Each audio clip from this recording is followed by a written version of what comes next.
Hello guys! Welcome again to RNG Surigao. So for today's video, ibabahagi ko ngayon ang pagpapackage ng Black Soldier Fly. Kasi meron na naman tayong order. So antabayanan po ang kabuuang video.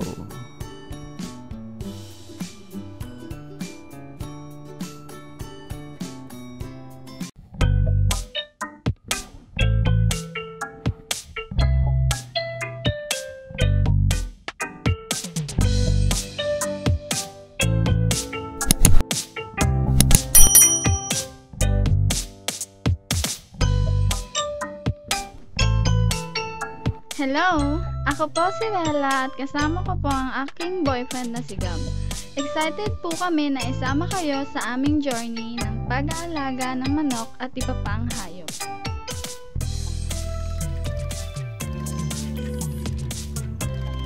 So hello again guys! Welcome back to RNG Surigao. So makikita nyo po ang ating Black Soldier Fly ay napaka-healthy. So lipat na natin siya sa malaking planggana para maiwasan natin ng pagkumpul-kumpul ng mga Black Soldier Fly natin. At sa pagkakataong ito ay na perfect na natin ang feeding for Black Soldier Fly. Feeds for Black Soldier Fly. So nakita nyo yung bean natin ng pagkain ay fermented na coconut at saka cow dung. So from my last video, English yun dahil nakikita ko na maraming mga bisita sa YouTube channel natin na hindi taga Pinas. So nag-upload po ako ng English version on how to make Black Soldier Fly feed. So as you can see, napaka-healthy po ng mga Black Soldier Fly natin. At nakikita nyo yung itim ay fresh na po yun. Fresh. Ako. Yun yung ipot ng Black Soldier Fly, which is good for our plant. So napakaganda pong alagaan ng Black Soldier Fly. So ang video po na to ay nakalaan para sa mga nagpaplano at balak bumili ng mga Black Soldier Fly larvae natin. Paano ba natin ito pinapackage at ano bang i-expect natin pagdating ng mga Black Soldier Fly natin dun sa 14-day travel? Meron po akong video on how to reduce ng stress para sa mga Black Soldier Fly po natin. So sa pagkakataong ito, si Sir let me check the name ng order sa atin real quick. So nandito si Sir Montanier Ronald ng South Cotabato nandito siya sa amin. I mean from Surigao del Norte din po siya. Same province po kami nung una. Mainit siya at Surigao City ako. So not far away po, pero ngayon po ay nasa South Cotabato siya. So nakita niya yung Black Soldier Fly po natin sa YouTube. So nag-inquire siya through Facebook and if makakaship po ba tayo dun sa South Cotabato, and then I said yes, pwede po. At balak niya po ay 100 lang po sana muna, 100 grams. So sabi ko maximize natin sir yung shipping cost niyo po, kasi 150 is good for 300 grams na po siya. So ayun, nag-package ako ng Black Soldier Fly larvae at ipapakita ko po sa inyo. So regarding po sa stress and expectation natin pagdating ng mga Black Soldier Fly sa lugar natin ay meron po talagang mamamatay during travel kasi nga live po ito tapos nasa packaging container po yung mga Black Soldier Fly natin gaya niyan.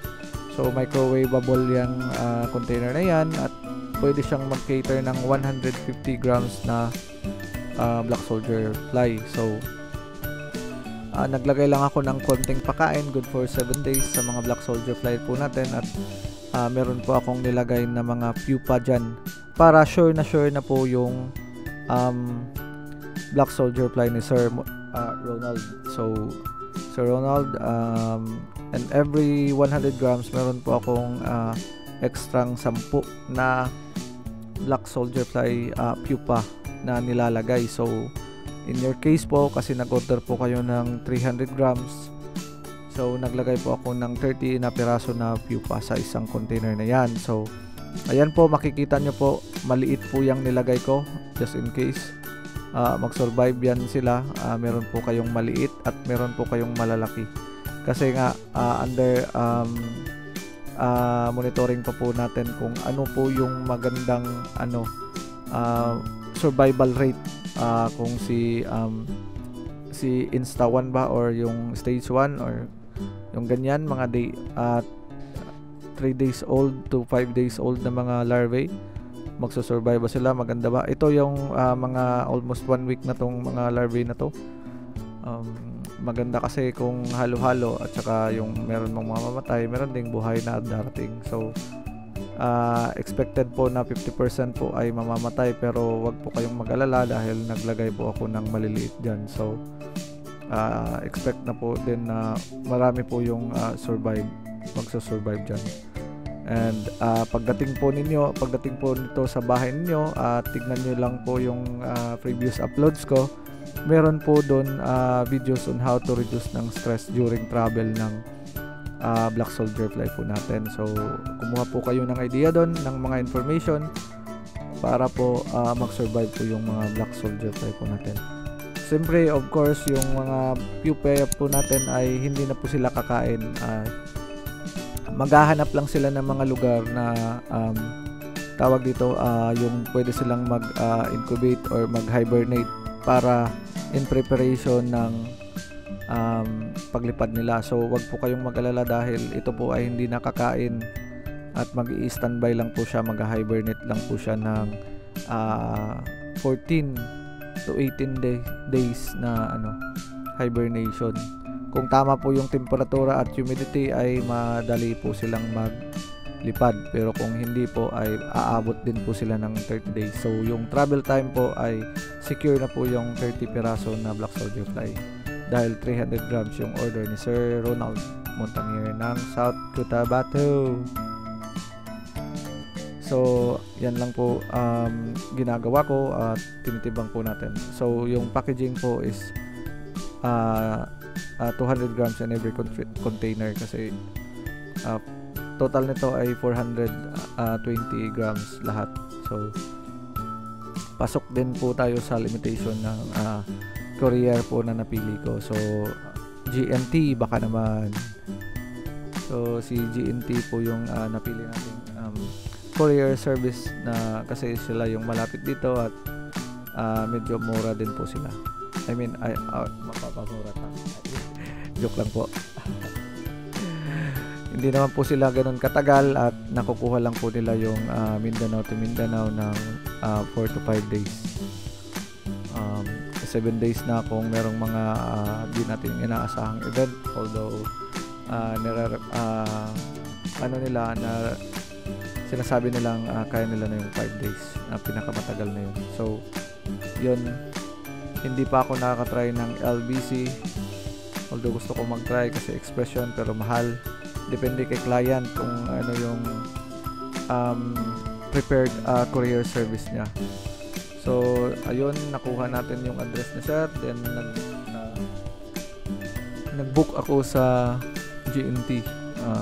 Kung makikita nyo po, 197 na po yung timbang natin dito sa weighing scale. So naglagay lang po ako ng butas dyan sa mga cup ng container na yan.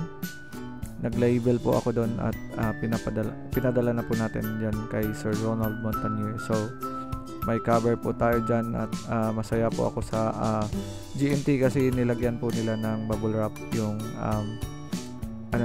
package. So hopefully darating po ito kay Sir Ronald mga ilang araw mula ngayon, at nag-request po ako ng video para po makita natin kung anong sitwasyon yung pagdating sa kay Sir Ronald sa South Cotabato. So meron po tayong mga previous transaction na at successful po yun. Although yung expectation natin na penalty or debt ng mga Black Soldier Fly po natin ay nandun.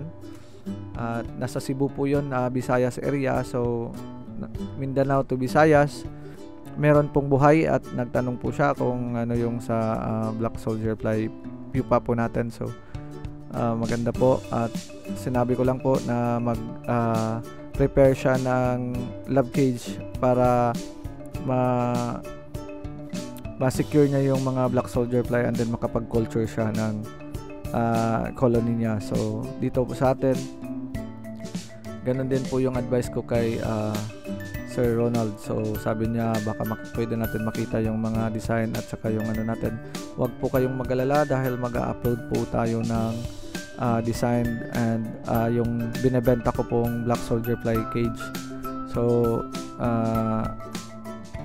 medyo may kamahalan kasi yung materials po na ginagamit natin ay hindi po yung ordinary na net. So kasi na-try na natin yung net na sinasabi ko nga, meron din siyang mga disadvantage kasi nga yung itlog ay nandyan sa gilid-gilid lang at hindi minsan yung Black Soldier Fly natin hindi doon sa collection stick nangingitlog kasi nga pag marami ka ng Black Soldier Fly, ewan ko ba ba't hindi sila doon. Hindi naman sila tao na pwede nating pakiusapan na doon sila pumunta. Although yung mga attractant natin ay fresh every day, hindi pa rin po ganun ka 100% na mangingitlog sila dahil yung net nga, yung ordinary net ay malalaki yung butas. So kaya nilang lumusot ng ari nila doon tapos doon sila nangingitlog. At pinang-cover ko pala dito ay mga waste printouts ko sa karaoke namin. So yan lang po para ma-cover natin yung parcel natin at ma-secure. Then pagdating natin dun sa GNT, meron din silang binibigay na pouch, cellophane na para dito at binabble wrap din nila to. So maganda yung service ng GNT, although matagal nga lang dumating yung package. So hindi naman ganun kamahal yung singil nila, kaya okay na rin at available para sa madlang people.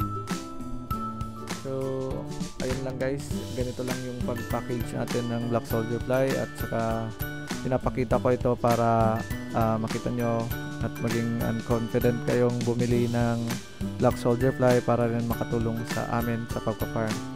Sinabi ko na nga sa previous video ko na meron kaming poultry farm na binubuo ngayon. So antabayanan nyo ano namin to i-integrate sa poultry farm.